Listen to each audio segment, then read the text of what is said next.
Good evening and welcome to the Business Day. I'm Javon Keys. All major categories of fuel will see a decline effective tomorrow. That's some good news for motorists. A litre of 87 and 90 gasoline will sell for $4.50 less, reaching their lowest since August. Diesel and ultra-low sulfur diesel will sell for $4.50 less also. Kerosene will cost $3.06 less per litre.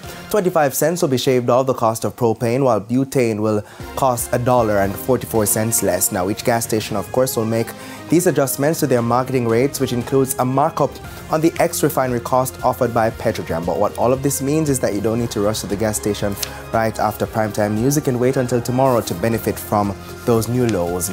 And still in the petroleum marketing company, Rubis has opened a new location in Catherine Hall, Montego Bay, St. James.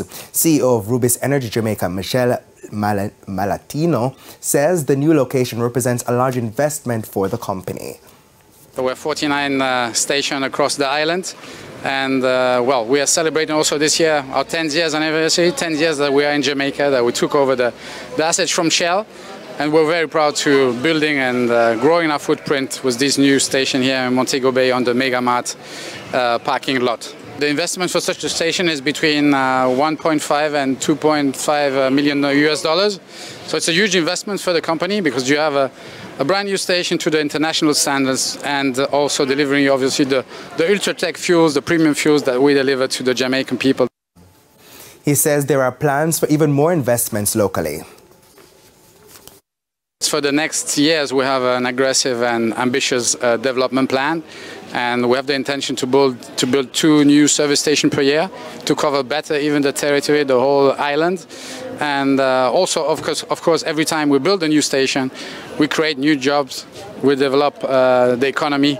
We have currently in our network something like 1,500 people employed, Jamaican employed, and also at headquarters another 100. So it's around 1,600 people that we employ in here. He says new locations are coming to Falmouth and Portmore.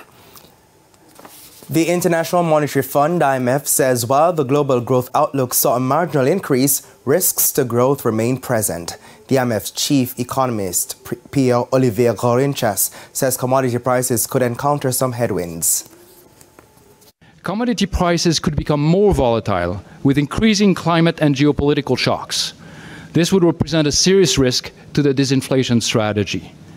Between June and September, oil prices have increased by about 27% on the back of extended supply cuts from OPEC Plus countries, before falling back more recently by about 8%.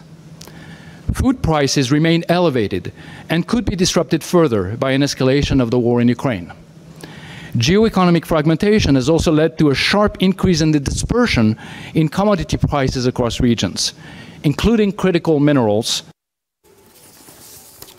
Now back home, the Jamaican dollar lost 43 cents to the greenback at the close of trading on Wednesday. $1 is being sold for $156.22 on average. The Canadian dollar is being sold for $115.25. The average cost for the pound is $188.82, while it's costing $165.96 for the euro.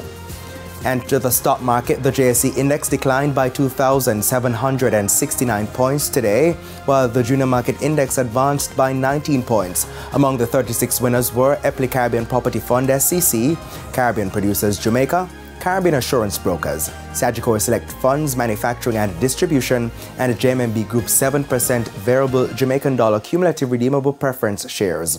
The 49 losers included Main Event Entertainment Group, Elite Diagnostic, G-West Corporation, JMB Group 7.15% cumulative redeemable preference shares, and Caribbean Cream.